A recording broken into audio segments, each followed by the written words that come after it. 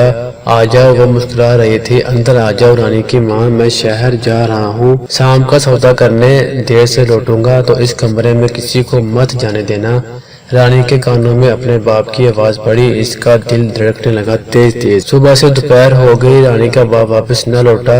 رانی بے قرار سینے کے چکر کاٹتی رہی۔ ماں تو جیسے خود سانپ بن کر کمرے کا پہرا دے رہی تھی۔ کیا کروں، نہ جانے کتنی مرتبہ رانی نے خود سے یہ سوال کیا، اور پھر قسمت کا لکھا وہ صفحہ خود بخود کھل گیا، جس کے کھلنے کا وقت آج لکھ دیا گیا تھا۔ رانی، میں ندی پر نہانے جا رہی ہوں، ابھی واپس آ جاؤں گی، تو اس کمرے کا خاص خیال رکھنا، کوئی آ جائے تو اندر نہ جانے دینا۔ ہاں ہاں ماں، تو فکر نہ کر، رانی نے بے تاب ہو کر کہا۔ کانپتے ہاتھوں سے رانی نے پٹاری پر سے کپڑا ہٹا دیا۔ وہ گمسم ہاتھوں میں پٹاری تھامے کتنی دیر کھڑی رہی۔ پٹاری کے اندر کی لرزش صاف محسوس ہو رہی تھی۔ اس نے پٹاری کا ڈھکن ہٹا دیا۔ اندر موجود چیز ایک جھٹکے سے پھنکار کر اس کے سامنے آ گئی۔ ایک گہرے سنہری سونے جیسے سانپ نے اس کی آنکھوں میں آنکھیں ڈال دی۔ اف! اس نے آہستہ سے سانپ کو پکڑ لیا۔ دونوں مقابل ایک دوسرے کو تکتے رہے، گھورتے رہے۔ رانی نے آہستہ سے اپنی گرفت ڈھیلی کر دی۔ سانپ نے کسمسا کر ایک دم اسی جگہ جہاں پہلے سے ہی سانپ کی تشبیہ بنی ہوئی تھی، رانی کے چہرے پر ڈس لیا۔ میں گمسم بیٹھا اس کو تک رہا تھا، نظر ہٹانا ناممکن لگ رہا تھا۔ کیا نام ہے تمہارا؟ اشعر، بڑا اچھا نام ہے، دودھ پیو گے تم؟ نہیں، میں نے نام چڑھا کر کہا، میں گھر میں بھی دودھ نہیں پیتا۔ اچھا اچھا، مگر کیا کریں، میرے گھر میں تو دودھ کے علاوہ کچھ اور کھانے کو ہوتا ہی نہیں، اس نے کہا۔ مجھے حیرانی ہوئی، تب ہی تو آپ اتنی گوری ہیں۔ وہ زور سے ہنسنے لگی، اس کے موتیوں جیسے دانت چمکنے لگے۔ میں بھی کھو گیا۔ ارے آنٹی، وہ کیا ہے؟ میرے منہ سے چیخ نکلتے نکلتے رہ گئی۔ کمرے کے دروازے پر کچھ چیز رینگ رہی تھی۔ سانپ! ارے ڈرو نہیں، اس نے اطمینان سے سانپ کو اٹھا لیا جیسے کوئی کھلونا ہو۔ یہ تو میرا دوست ہے، اور واقعی مجھے اس سانپ سے کوئی خوف نہ محسوس ہوا۔ میں اطمینان سے بیٹھا اس سے باتیں کرتا رہا۔ کافی دیر کے بعد میں جیسے نیند سے جاگ گیا۔ اچھا آنٹی، اب میں چلتا ہوں، امی انتظار کر رہی ہوگی۔ اچھا اشر، اس کے لہجے میں اداسی آ گئی۔ پھر کب آؤ گے؟ اس نے بے تابی سے پوچھا۔ جلدی آؤں گا۔ میں نے آپ کا نام تو پوچھا ہی نہیں۔ میرا نام؟ اس کے حسین ہونٹوں پر مسکراہٹ دوڑ گئی۔ رانی! بس کر دے رانی کی ماں، کاش میں رانی کو چھوڑ کر ندی پر نہ جاتی۔ یہ نہ ہوتا تو کچھ اور ہو جاتا۔ رانی کا باپ خلاؤں میں جانے کیا تلاش رہا تھا۔ رانی یہ ہونی اپنی جنم کنڈلی میں لکھوا کر لائی تھی۔ نہ جانے میری بچی کہاں ہوگی، کس حال میں ہوگی۔ رانی کے باپ نے کھوکھلی آواز میں جیسے خود کو تسلی دی۔ اسے اب بھول جاؤ، وہ واپس کبھی نہیں پلٹے گی۔ اب نہ انسان ہے، نہ مکمل سانپ، لیکن اب وہ اپنا باقی جیون سانپوں کے ساتھ ہی بتائے گی۔ ارے اشر، میرے چھوٹے سے دوست! وہ مجھ کو دیکھ کر بہت خوش ہو گئی۔ بڑے دنوں بعد آئے ہو؟ جی آنٹی، دل تو روز کرتا تھا، مگر باہر نکلنے کی اجازت مشکل سے ملتی ہے۔ میری نظریں اس کے چہرے کا طواف کرنے لگی۔ وہ سمجھتے بوجھتے ہوئے شرارت سے مسکرانے لگی۔ کچھ نہیں، آج آپ اتنی تیار کیوں ہیں؟ کہیں جا رہی ہیں کیا؟ میں نہیں تو، میں تو کہیں جاتی ہی نہیں۔ ارے آنٹی، اتنا دودھ؟ آج پورنماشی کی رات ہے، آج میرے گھر مہمان آئیں گے۔ وہ کیا ہوتا ہے؟ میں نے حیرت سے پوچھا۔ اس قسم کی رات میرے لیے نہیں تھی، آج پورے چاند کی رات ہے۔ تھوڑی دیر میں اس کے گھر میں موصلی فیض اور رنگت والے مہمانوں کی آمد شروع ہو گئی۔ نہ جانے کہاں اور کن کن کونوں سے اتنے سانپ برآمد ہونے لگے، گننا مشکل تھا۔ سب سے حیرت کن بات یہ تھی کہ مجھے اس سے قطعاً خوف محسوس نہیں ہو رہا تھا۔ آرام سے دودھ کے برتن کے پاس جمع ہوئے اور دعوت اڑانے لگے۔ میں اور وہ صوفے پر بیٹھے دلچسپی سے سانپوں کو دیکھ رہے تھے۔ شام کے سائے گہرے ہو رہے تھے۔ وہ چند دیے اٹھا کر لے آئی۔ آنٹی، آپ کے گھر لائٹ نہیں ہے کیا؟ اس کو کمرے کے مختلف حصوں میں دیے رکھتے دیکھ کر میں نے پوچھا۔ ہاں، وہ چونک پڑی تھی۔ میرے گھر میں بجلی نہیں ہے، مجھے ضرورت نہیں، میں اور میرے دوست اندھیرے میں بھی دیکھ سکتے ہیں۔ یہ دیا تو میں تمہارے لیے لائی ہوں۔ چند لمحوں میں ہی برتن خالی ہو گیا اور تمام سانپ واپس نہ جانے کہاں چلے گئے۔ آنٹی، یہ اتنے سارے سانپ، کچھ مت پوچھو، تم نہیں سمجھو گے، بس وعدہ کرو کبھی کسی سے اس بات کا ذکر نہیں کرو گے، اور ہاں، نہ کبھی یہاں آنا چھوڑو گے۔ میں وعدہ کرتا ہوں کہ کسی کو کچھ نہیں بتاؤں گا۔ ارے وہ کیا ہے؟ ڈیوٹی سے واپس گھر جاتے ہوئے جمیل چوکیدار کی نظر ایک سسراتی ہوئی چیز پر ٹھہر گئی۔ یہ تو سانپ ہے۔ جمیل کے پہلے ہی بار نے سانپ کا کاؤنٹ ڈاؤن کر دیا۔ مجھے اس سے کیے ہوئے وعدے کو زیادہ دنوں تک نہیں نبھانا پڑا۔ اگلے ہی دن دل کے ہاتھوں پوری طرح مجبور ہو کر میں بہانے بناتا گھومتا حویلی کی طرف چل نکلا، مگر وہاں پہنچ کر بری طرح چونک گیا۔ وہاں لوگوں کا ہجوم تھا۔ میں نے اپنے دودھ والے کی پرجوش آواز پہچان لی۔ ویسے تو سالوں سے ایک ہاتھ ہی باہر نکلتا تھا دودھ لینے اور پیسے دینے کے لیے، مگر جب آج میں یہاں پہنچا تو دروازہ کھلا تھا۔ میں نے بڑی دیر آوازیں لگائی مگر کوئی جواب نہ آیا، تو میں ڈرتے ڈرتے اندر چلا گیا تو سامنے ہی میں نے دودھ والے کی پوری بات ہی نہیں سنی۔ نہ جانے کیوں میرا دل دھڑکنے لگا۔ میں جلدی سے اندر داخل ہو گیا۔ میرے منہ سے بے ساختہ چیخ نکل گئی۔ سیاہ ساری کوئی وجود فرش پر بے سود پڑا تھا، یقیناً مردہ، لیکن یہ وہ تو نہیں۔ میں اس کے اور قریب پہنچ گیا۔ یہ کیا ہے؟ اس عورت کے سیاہ چہرے پر مزید گہرا ایک نشان تھا، عجیب سا سانپ جیسا۔ گھر میں تو اور کوئی بھی نہیں ہے، شاید یہ عورت گھر میں اکیلی رہتی تھی۔ کوئی صدیوں پرانا قصہ، کوئی بزرگوں سے سینہ بہ سینہ چلی آئی روایت ہو سکتا ہے، محض آدھی سچ ہو اور آدھی من گھڑت۔ اگر تو یہ ریسرچ سچ ثابت ہو جاتی اور رانی کے ماں باپ کی برسوں پہلے ہونے والی وہ گفتگو جو رانی نہ سن پائی تھی ریورس کی جا سکتی، تو کیا سامنے آتا؟ رانی نے اپنے باپ کی بات صرف وہاں تک سنی جہاں تک اس سانپ کی کاٹی عورت کے سندر بن جانے کا تذکرہ تھا۔ اس کے آگے کیا کہا گیا اس کی سماعت نہ سن پائی، مگر اس کی ایک شرط ہے، ہر سال اسی تاریخ کو سانپ اس کو ڈسنے آتا ہے، چاہے دنیا کے کسی کونے میں ہی ہو۔ اور جو کبھی سانپ نہ آ سکے تو رانی کی ماں کی ڈری ہوئی آواز گونجی تو وہ رات اس عورت کے جیون کی آخری رات ہوگی۔ لیکن وہ سانپ ضرور آتا ہے، ڈسے بغیر نہ عورت کو چین پڑتا ہے نہ سانپ کو۔ دھن دولت پہننا اوڑھنا اس کو سب ملتا رہتا ہے، نہیں ملتا تو شوہر کا سکھ، بچوں کی خوشی۔ سانپ پھر کسی مرد کو اسے چھونے بھی نہیں دیتا۔ ہائے رام! رانی کی ماں نے دل پر ہاتھ رکھ لیا۔ ایسا ہی ہے رانی کی ماں، کبھی کبھی جیون نہیں رہتا، پہیلی بن جاتا ہے۔ رانی کا جیون بھی شاید ایک پہیلی تھا۔ دوستو، آپ کا اس کہانی کے بارے میں کیا کہنا ہے؟ کمنٹ سیکشن میں ضرور بتائیے گا۔ اللہ حافظ۔